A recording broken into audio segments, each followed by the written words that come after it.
भाई जो गुरु वचन पे डट गे, कट गे फंद 84 के, कट गे फंद 84 के। आत्मज्ञान दास को प्राप्त हुआ मेरे गुरुदेव की कृपा से, आशीर्वाद से, परमात्मा कबीर जी की रजा से।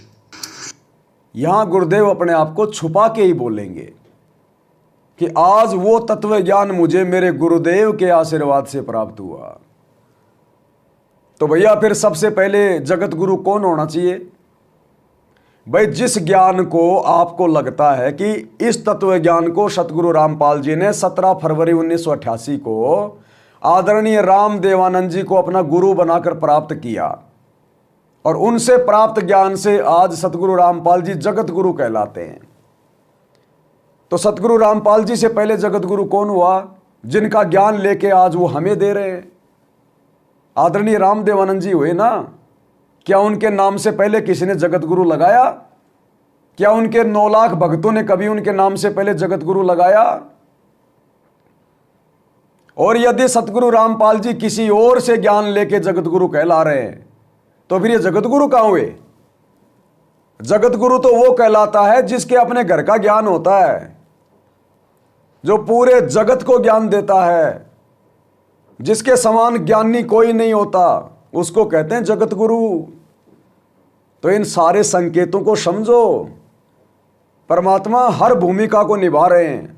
साहिब से सतगुरु भय, सतगुरु से भय संत, धर धर वेख विशाल अंग, ये खेल आदि और अंत। साहिब से सतगुरु भय, सतगुरु से भय साध, भाई ये तीनों अंग एक हैं, गति कुछ अगम अगाध।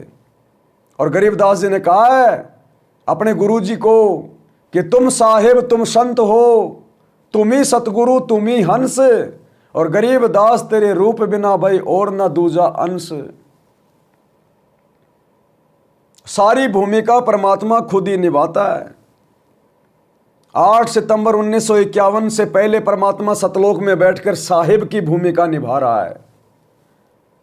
8 सितंबर 1951 को परमात्मा पृथ्वी पर प्रकट होकर एक आम व्यक्ति की भूमिका निभा रहा है। 17 फरवरी 1988 को 12वें पंथ में आदरणीय राम देवानंद जी को अपना मुंह बोला गुरु बनाकर एक नेक भगत की भूमिका निभा रहा है। सन 1993 से सत्संग करके और 1994 में नाम दीक्षा देना शुरू करके परमात्मा ने एक संत की भूमिका निभाई, एक गुरु की भूमिका निभाई। इसलिए कहते हैं साहिब से सतगुरु भय, सतगुरु से भय संत, और धर धर वेख विशाल अंग, ये खेल आदि और अंत। सारी भूमिका परमात्मा खुद ही करता है, किसी को सतलोक से भेजता नहीं है।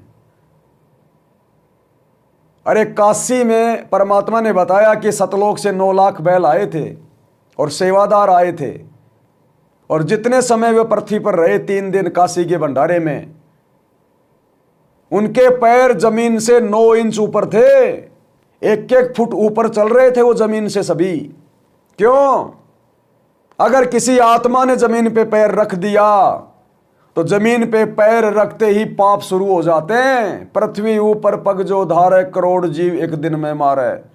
और जिस आत्मा को यहां पर पाप लग गया फिर वो सतलोक नहीं जा सकती, फिर उसको जन्म जन्म मरण मरण, फिर सतगुरु की शरण, फिर मुक्ति।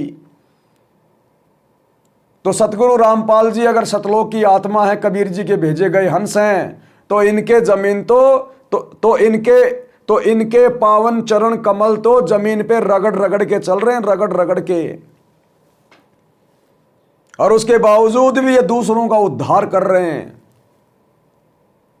क्योंकि ये स्वयं परमात्मा है और परमात्मा पे कर्म लागू नहीं होता, जीव पे कर्म लागू होता है। परमात्मा पे कोई कर्म लागू नहीं होता। अरे यहां तो जानवरों पे कर्म लागू नहीं है, भला भगवान पे कैसे कर्म लागू हो जाएगा? 2 बैल आपस में लड़ रहे हैं, बीच में आदमी आ गया, पेट में सींग घुसा दिया, मर गया। क्या उस बैल को कभी किसी ने कोर्ट में खड़ा किया कि तेरे ऊपर धारा 307 लगाई जा रही है, तूने मर्डर कर दिया, सींग घुसेड़ दिया? क्या उस बैल को कभी किसी ने जेल में डाला? जबकि मर्डर तो बैल ने किया है। अरे जब इस गंदे लोक में, काल के लोक में जानवरों पे कर्म लागू नहीं है, तो भगवान पे कैसे कर्म लागू हो जाएंगे? ये जो आज हिसार जेल में आपको भगवान बैठे हुए दिखाई दे रहे हैं ना, ये अपने कर्मों की सजा नहीं काट रहे, आप और हमारे कर्मों की सजा काट रहे हैं। ये हमारे हिस्से की जेल थी। यदि हम गुरुजी की शरण में नहीं आते तो ये हमारे हिस्से की जेल है, जो हम काट रहे होते, जेल में सड़ रहे होते। उन कर्मों की सजा गुरु ने अपने ऊपर ले ली, क्योंकि काल के अकाउंट को पूरा करना पड़ता है, काल को दिखाना पड़ता है। ये परमात्मा विधान नहीं तोड़ता, अपना वचन नहीं तोड़ता। तो हमारे बदले परमात्मा जेल में बैठा ताकि मेरे बच्चे बाहर ज्ञान आधार से अपनी भक्ति करें, और हम इस समय भी बकवाद कर रहे हैं, राजनीतियां कर रहे हैं, आश्रमों पे आश्रम बना के इन पत्थरों में पैसा बर्बाद कर रहे हैं, भक्तों का जो है पसीना बहा रहे हैं, समय बर्बाद कर रहे हैं, राजनेताओं की रैलियों में उनके चमचे बन के घूम रहे हैं, दुनिया भर के स्टेडियम बना दिए, दुनियादारी निभा रहे हैं, भाईचारा निभा रहे हैं, धर्मशालाएं बनवा रहे हैं दुनिया की, क्योंकि पैसा ज़्यादा आ गया ना, ज़्यादा पैसा तो बकवाद करवाएगा, और कुपात्रों के हाथों में आ गया। अब बंदर के हाथ में अगर शेविंग करने वाला उस्तरा दोगे तो काटेगा। बंदर के हाथ में अगर ब्लेड दोगे या कैंची दोगे तो वो तो काटेगा। तो संगत ने सतगुरु रामपाल जी के कलयुगी परिवार रूपी इन बंदरों के हाथों में, इन कुपात्रों के हाथों में ज्योति पाठ और दान का पैसा दे दिया। तो संगत ने परमात्मा का विधान तोड़ के अपनी भी ऐसी तैसी करवाई, और गुरु जी के परिवार की भी ऐसी तैसी करवा दी, और बच गए हम सतसेवक भाई बहन। भाई जो गुरु बचन पे डट गए, कट गए फंद 84 के, कट गए फंद 84 के, कट गए फंद 84 के।